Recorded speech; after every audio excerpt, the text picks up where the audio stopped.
வணக்கம் எல்லாருக்கும். இதுவரையில் நீங்கள் கிரெடிட் கார்டு யூஸ் பண்ணுறவராக இருந்தால் அல்லது கிரெடிட் கார்டு யூஸ் பண்ணி கொண்டிருக்கிறவராக இருந்தால் இந்த வீடியோ உங்களுக்கு மிகவும் ஹெல்ப்ஃபுல்லாக இருக்கும்.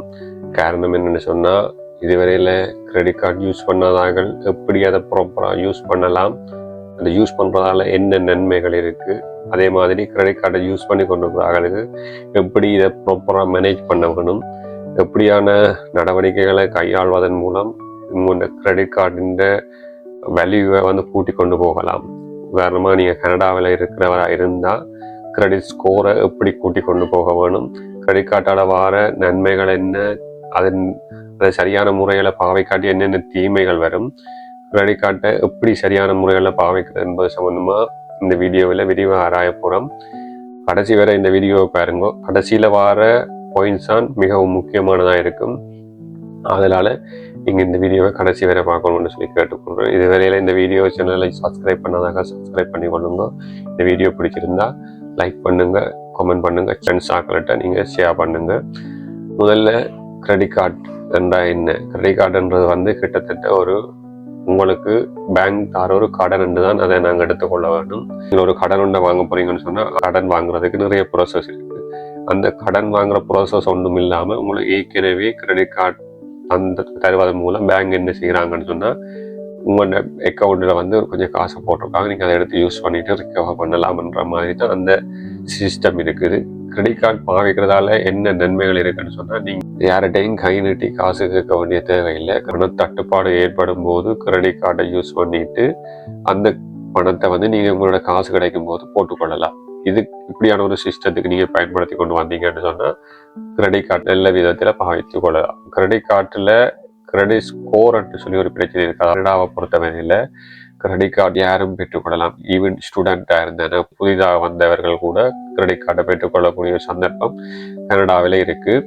இதுவரையில் நீங்கள் கிரெடிட் கார்டு யூஸ் பண்ணாதவர்களாக இருந்தால் நீங்கள் கிரெடிட் கார்டை வாங்கி அதை யூஸ் பண்ணிக்கொள்ளலாம். காரணம், கிரெடிட் கார்டின் கிரெடிட் ஸ்கோர் என்ற ஒரு சிஸ்டம் ஒன்று இருக்குது. அது நீங்கள் எவ்வாறு கிரெடிட் கார்டை மேனேஜ் பண்ணி கொண்டு போகிறீங்க என்றதை கொண்டு அந்த கிரெடிட் கார்டுக்கு அவங்க ஒரு ஸ்கோர் ஒன்று தருவாங்க. அந்த ஸ்கோர் நல்ல ரேட்டிங்கில் இருந்தால் தான் நீங்கள் எதிர்காலத்தில் வீடு வாங்குறதாக இருந்தாங்க, லோனுக்கு கார் வாங்குறதாக இருந்தாங்க, அல்லது ஏனைய கடன்களை பெற்றுக்கொள்வதாக இருந்தாங்க, பேங்க் சம்பந்தமாக எந்த ஒரு நடவடிக்கைகளுக்கும் இந்த கிரெடிட் ஸ்கோரை அடிப்படையாக கொண்டுதான் அவர்கள் உங்களுக்கு பணத்தை வழங்குவதற்கு முன் வருவார்கள். கிரெடிட் ஸ்கோர் என்ற ஒரு சிஸ்டத்தை வைத்து கொண்டுதான் உங்களுடைய பணப்புழக்கம் எவ்வாறு இருக்கின்றது என்பது கணிக்கப்படுகின்றது. ஆகவே உங்களுடைய பணப்புழக்கத்தை நீங்கள் சரியாக வைத்துக் கொள்வீர்களாக இருந்தால் மட்டுமே உங்களுக்கு பணத்தை தருவதற்கு எந்த ஒரு வங்கியும் முன்வரும் என்பதை மறந்து கொள்ள வேண்டாம். ஆகவே நீங்கள் கிரெடிட் கார்டு யூஸ் பண்ணும் போது சரியான முறையில் அதனை கையாள வேண்டும். அதன் மூலம் உங்களுடைய கிரெடிட் ஸ்கோரை அதிகரித்து கொண்டு செல்லலாம். மற்றும் உங்களுக்கு தேவையற்ற விதத்தில் பேங்கால் வழங்கப்படும் அதிகளவான கட்டணங்களை தவிர்த்து கொள்ள முடியும். இதை எவ்வாறு தவிர்த்து கொள்ளலாம் என்பது சம்பந்தமாக விரிவாக தொடர்ந்து செல்வோம். நீங்கள் மிகவும் கவனமாக இருக்க வேண்டிய 5 விடயங்கள் சம்பந்தமாக நான் உங்களுக்கு விளக்கம் கூற வருகின்றேன். நீங்கள் விடுகின்ற 5 தவறுகள் எப்படி அதனை சரி செய்ய வேண்டும் என்று நான் கூறுகின்றேன். உங்களுக்கு ஒரு கிரெடிட் லிமிட்டை அந்த கிரெடிட் கார்டிற்கு வழங்கியிருப்பார்கள். முதலாவது தவறு, அந்த கிரெடிட் கார்டின் முழு யூசேஜ் லிமிட்டையும் நீங்கள் யூஸ் பண்ணி கொள்வதுதான் முதலாவது தவறு. ஆகவே உங்களால் எவ்வளவு யூஸ் பண்ண முடியும் என்று சொல்லி நீங்கள் யூஸ் பண்றதில்லை. உங்களால் எவ்வளவு திருப்பி செலுத்த முடியும் குறிப்பிட்ட காலத்திற்கு. பொதுவாக நீங்கள் ஒரு கிரெடிட் கார்டை யூஸ் பண்ணி ஒரு பர்ச்சேஸ் ஒன்று செய்தீர்கள் இருந்தால் 21 நாட்களுக்கு அவர்கள் எந்தவித வட்டியும் அறவிடுவதில்லை. ஆகவே அந்த 21 நாட்களுக்குள் அந்த பணத்தை நீங்கள் திருப்பி கொடுத்து விட்டால் அந்த பணத்தின் மூலம் உங்களுக்கு லாபம் கிடைக்கும். முதலாவது நீங்கள் விடுற மிகப்பெரிய தவறு, அவர்கள் தந்த லிமிட் அனைத்தையும் யூஸ் பண்ணி முடிப்பது. அதாவது நீங்கள் என்ன செய்ய வேண்டும் என்று சொன்னால், $5,000 லிமிட்டாக தருவார்களாக இருந்தால் நீங்கள் அதில் 30 தொடக்கம் 40% வரை மட்டுமே நீங்கள் அதனை யூஸ் பண்ண வேண்டும். ஏனென்று சொன்னால் உங்களால் எவ்வாறு அதனை செலுத்த முடியும் என்ற ஒரு நம்பிக்கையின் அடிப்படையில் தான் அதனை யூஸ் பண்ண வேண்டும். இதுதான் முதலாவது தவறு. 2வது தவறு, டேட்டுக்குள்ள ஒரு அமௌண்ட் ஒன்று செலுத்த சொல்லுவாங்க. அதாவது நீங்கள் $1000 யூஸ் பண்ணியிருக்கீங்க இந்த மாதத்துக்கு. அடுத்த மாதத்துக்கு இடையில் அவர்கள் ஒரு $40 பே பண்ண சொல்லுவாங்க. $40 பே பண்ண சொல்லும் போது ஒரு டேட் ஒன்று அவர்கள் மென்ஷன் பண்ணுவார்கள். அந்த டேட்டுக்குள் நீங்கள் கட்டாயம் அட்லீஸ்ட் $40 நீங்கள் பே பண்ண வேண்டும். அவ்வாறு பே பண்ணாவிட்டால் ஒரு நாள் அதிகமாகினால் கூட உங்களுடைய கிரெடிட் ஸ்கோர் மிகவும் அபாரமாக குறைவடையும். நீங்கள் ஒரு மாதம் ஏர்ன் பண்ணின அந்த கிரெடிட் ஸ்கோர் ஈவன் ஒரு நாள்ல கூட உங்களுக்கு இழக்க வேண்டிய தேவை ஏற்படும். ஆகவே அந்த டியூ டேட்டை இப்போ நீங்க மிஸ் பண்ண காட்டுக்கும் ஆட்டோ பேமெண்ட் சிஸ்டம் அவர்களுடைய ஆப் கூட ஆக்டிவேட் பண்ண முடியும். ஆகவே அந்த டேட் வரும் வரை காத்திருக்காமல் ஆட்டோ பேமெண்ட் சிஸ்டம் உங்களுடைய டியூ டேட்டுக்கு கிட்டவாக நீங்கள் அதனை செட் பண்ணி கொள்ள முடியும். அடுத்ததாக கிரெடிட் கார்டை யூஸ் பண்ணும் அனைவரும் பொதுவாக 100% விடும் மூன்றாவது மிஸ்டேக் என்றால், அதாவது அவர்கள் குறிப்பிட்ட மினிமம் பேமெண்ட்டை குறிப்பிட்ட டேட்டுக்குள் கட்ட சொல்லுவார்கள். அந்த பேமெண்ட்டை மட்டும் நீங்கள் பே பண்ணுவது. நீங்கள் உதாரணமாக $1000 பே பண்ண வேண்டியிருந்தால் அவர்கள் $40 மட்டுமே கேட்டுக்கொள்வார்கள்.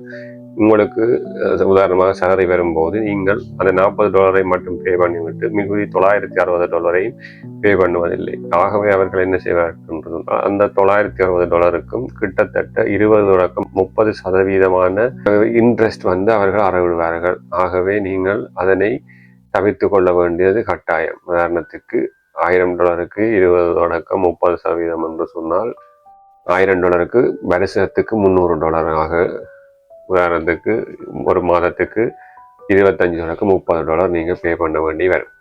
ஆகவே இவற்றையெல்லாம் நீங்கள் தவிர்த்து, உதாரணத்துக்கு $30,000-40,000 வரை அனைவரும் கிரெடிட் கார்டு வைத்திருக்கிறீர்கள், அதனை யூஸ் பண்ணி முடியும். ஆகவே ஒரு மாதத்துக்கு உதாரணத்துக்கு நீங்கள் $500-1000 வட்டி மட்டும் வங்கிக்கு செலுத்தி கொண்டீர்கள். பேங்க் ஏன் கிரெடிட் கார்டை தருகிறது என்றால் உங்களுடைய இந்த பழக்கத்தை அவர்கள் நம்பித்தான். அதாவது நீங்கள் செலுத்த மாட்டீர்கள் என்பது அவர்களுக்கு தெரியும். ஆகவே நீங்கள் வட்டியை செலுத்துவீர்கள் என்பதில் அவர்கள் எந்தவித ஐயமும் இல்லாமல் உங்களுக்கு கிரெடிட் கார்டை தந்து கொண்டிருக்கிறார்கள். நான்காவது மிஸ்டேக், கிரெடிட் கார்டு நீங்கள் யூஸ் பண்ணுறது. அதாவது கிரெடிட் கார்டை நீங்கள் யூஸ் பண்ணுவது. எந்த ஒரு பேங்க், எந்த ஒரு பினான்சியல் நிறுவனமாக இருந்தாலும் உடனடியாக அவர்கள் கிரெடிட் கார்டு தருவதற்கு முன் வருவார்கள். எந்த ஒரு அடிப்படை சான்றிதழோ அடிப்படை தகுதியோ கேட்க மாட்டார்கள். நீங்கள் என்ன செய்கிறீர்கள் என்று சொன்னால் அந்த கிரெடிட் கார்டை அதிக அளவில் எடுத்துக்கொண்டு கிரெடிட்டை யூஸ் பண்ணி கிரெடிட் ஸ்கோரை இழந்து உங்களுடைய பணப்புழக்கம் பேடாகும் வரையும் நீங்கள் அதனை செய்து கொண்டிருக்கிறீர்கள். ஆகவே அதிகளவான கிரெடிட் கார்டை யூஸ் பண்ணாமல் 1 அல்லது 2 கார்டுகளை மட்டும் யூஸ் பண்ணி கொள்ளுங்கள். கிரெடிட் வழங்கும் போது கிரெடிட் செக் செய்வார்கள். கிரெடிட் செக் செய்யும் போது உங்களுடைய கிரெடிட் ஸ்கோர் குறையும். அவர்கள் ஹார்ட் செக் என்று சொல்லும் ஒன்று தான் மேற்கொள்வார்கள். அதனை செய்யும் போது உங்களுடைய கிரெடிட் ஸ்கோர் ஆட்டோமேட்டிக்காக குறையும். அடுத்ததாக 5வது மிஸ்டேக், கேஷ் அட்வான்ஸ் எடுக்கிறது. நான் சொன்ன மிகவும் பெரிய இறுதியான 5வது மிஸ்டேக். அனைவரும் கிரெடிட் கார்டு மூலம் காசை பெற்றுக்கொள்வது, ஏதாவது ஒரு தேவைகளுக்காக கேஷ் அட்வான்ஸ் நீங்கள் பெற்றுக்கொள்வது. அவ்வாறு நீங்கள் கேஷ் அட்வான்ஸை பெற்றுக்கொள்ளும் போது ஞாபகத்தில் வைத்துக் கொள்ளுங்கள், அந்த நிமிடத்தில் இருந்து உங்களுக்கு வட்டி அறவிட ஆரம்பிப்பார்கள் வாங்கி. ஆகவே அவர்கள் கேஷ் அட்வான்ஸை எடுப்பதற்கு விரும்புவார்கள். ஏன் என்று சொன்னால் அவர்களுக்கு வட்டி வரும். ஆனால் நீங்கள் ஒருபோதும் எந்த ஒரு அவசர தேவைக்கும் கேஷ் அட்வான்ஸ் எடுத்துக்கொள்வதை நீங்கள் தவிர்த்து கொள்ள வேண்டும். ஆகவே இந்த 5 தவறுகளை கவனத்தில் கொண்டு நீங்கள் செயற்பட வேண்டும். நான் முதலில் இருந்து சொல்கின்றேன். முதலாவது, ஃபுல் யூசேஜ் செய்ய வேண்டாம். 20-30% கிரெடிட் லிமிட்டை மட்டும் யூசேஜ் செய்து அதனை மீண்டும் மீண்டும் செலுத்தி யூஸ் பண்ணி கொள்ளுங்கள். அடுத்த 2வது, டியூ டேட் வந்து கொள்ள வேண்டாம். அதற்காக நீங்கள் ஆட்டோ டிபாசிட்டை பண்ணி வைத்துக் கொள்ளுங்கள்.